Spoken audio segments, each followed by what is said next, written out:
مين فينا مش بيحب الكرتون؟ ولو بقيت مش بتحبه اكيد تعرف حد لسه بيحبه حتى لو كبر في السن. وعموما اي محتوى بتتفرج عليه على اي بلاتفورم او حتى في التلفزيون اكيد افكاره بتأثر فيك، واوقات الحاجات دي بتأثر فيك تأثير سلبي وبتلعب في تفكيرك من غير ما تكون انت مدرك ده. انا كنت قاعد في امان الله لقيت جاء قدامي اعلان لفيلم كرتون نزل على امازون بيتكلم عن ابليس، او زي ما بيسموه بالانجليزي لوسيفر، ومصورينه ان هو ملاك وان كل اللي حواليه هم اللي شياطين واشرار. واكيد ده مش حقيقه. بيقولوا عنه ايه بقى في الفيلم ده؟ تعال نشوف. في دخلة الاعلان التشويقي للفيلم ده في واحده بتتكلم وبتقول الكلام اللي هقوله لك دلوقتي ده. كان يا مكان كان في مكان ليه بوابات من ذهب، والبوابات دي هي اللي بتحمي المكان ده. حذر فزر قصدهم ايه عن المكان ده؟ ايوه، الجنة. ومش بخمن، هم قالوها صريحة في الإعلان. وقالوا برضو إن المكان ده بيحميه كائنات من نور، والكائنات دي هي الملائكة. وكان إبليس واحد من الملائكة دي، كان ملاكة، واخد بالك؟ وفي قصة إبليس الحقيقية ما اتولدش ملاك، رغم إنه اتعامل فترة من حياته على إنه كده، بس هو مش كده، ودي قصة تانية مش موضوعنا في الفيديو ده. المهم بيقولوا كمان في الإعلان إنه طيب جدا، وكان بيحلم بمستقبل باهر لكل المخلوقات، وعايزهم كلهم فرحانين ومبسوطين. ده الشيطان اكيد.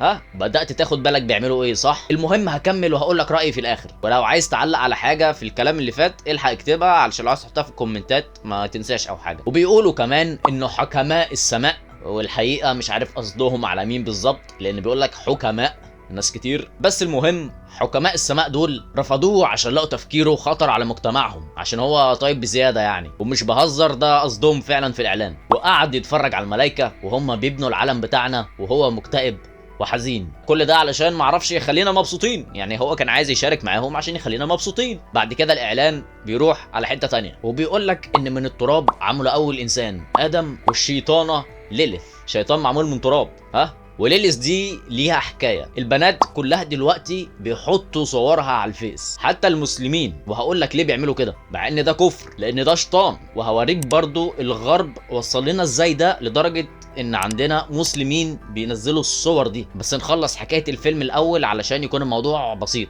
لان الفيلم موضح الموضوع ده شويه. وتخيل ممكن تكون صوره لحاجه عبيطه زي دي خليك كافر. المهم بيقول لك بقى ادم كان عايز يسيطر على الشيطانه ليليس دي، فتمردت عليه وهربت منه. ولو انت ذكي كفايه هتبدا تجمع ليه البنات بيحبوها، وهشرح لك بتفاصيل اكتر بس قدام شويه. وهي هربانه بقى تخيل تقابل مين؟ ابليس. ووقعوا في حب بعض وكده عشان هما الاتنين شياطين. وبيقول لك ان الاتنين كانوا عايزين البشر احرار، واستمتعوا بالحريه، وكانوا عايزين يقدموا لنا ثمره المعرفه. وراحوا جابوا فاكهه المعرفه اللي انت اكيد عارف هي ايه، بس هم عاملين يحوروا في القصه، واخدوا ثمرة المعرفة وادوها لحواء. والست اللي في الاعلان بتكمل وبتقول بس الفاكهة دي جا معاها الشر للارض، وان النظام اللي السما حطته للارض اتدمر كله بسبب ثمرة المعرفة. واخد بالك بيعملوا ايه برضو؟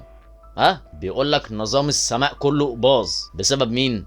ابليس. وبتقول برضو رغم ان ابليس كان طيب وجميل وعايز الناس مبسوطة، فحكماء السماء رموه في مكان ضلمه وكله كراهيه، وما كانش مسموح له يشوف اي خير من البشر، وكانوا بيخلوه يشوف الشر بس. ودلوقتي بقينا احنا الاشرار وهو كيوت وطيب وجميل. ولحد هنا الاعلان خلص. تعال بقى اقول لك كم معلومه من الحكايه دي. اول حاجه، دلوقتي في ناس كتير واغلبهم بنات بيجيبوا الصور اللي بيتقال عليها جوثيك ودارك، واغلبها بتعبر عن الاكتئاب والوحده، واغلب اللي بيعملوا الحاجات دي بنات.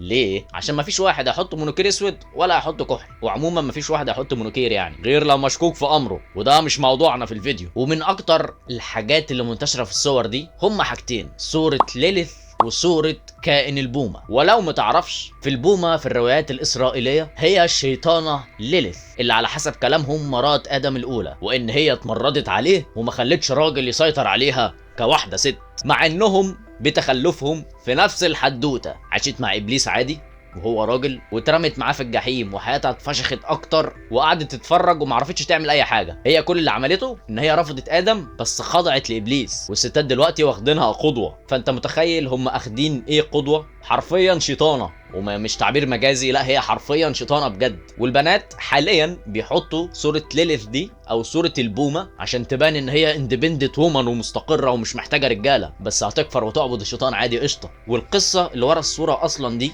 اللي فيه مسلمين كتير قوي قوي بيحطوها، وشفت ناس كتير حطاها، كلها الحاد وكفر ما فيش طريق تاني، هو ده طريق الصورة دي. وتحداك لو ما فيش واحدة تعرفها حتى الصورة دي، ولو ما تعرفش واحدة حطاها هتلاقي حد من صحابها حاططها، ولو انت واحدة ومش حطاها برضو نفس الكلام، يا حد من اصحابك يا حد من اصحاب صحابك، بس لازم هتلاقي حد تعرفيه حاططها. وغير كده واحد او واحدة هيطلع لك ناس على الفيس في الكومنتات في اصدقاء مقترحة او ناس هتبعت لك اد حاطين الصورة دي. والنغمة اللي منتشرة دلوقتي جامد فعلا، حوار الاستقرار والمرأة تبقى مستقرة وعايشة لوحدها ومعاها فلوس ومش عارف ايه، فهم واخدين القصة بتاعت حاجة غلط بطريقة غلط برضه. تخيل يكون مثلك الأعلى في الحياة شيطان، واو. تخيل بقى كرتون بيروج لكل العبط ده. فين أيام الزمن الجميل؟ توم وجيري، بكار، اللي فات سات، ولا لا ده كان فيلم رعب ده؟ ايه رأيك بقى في الموضوع ده؟ وعقبال ما تفكر في كل الكلام ده ما تنساش اللايك وتشترك في القناة وتفعل جرس التنبيهات وتسيب لي رأيك تحت في الكومنتات. وبس يا زميلي، سلام.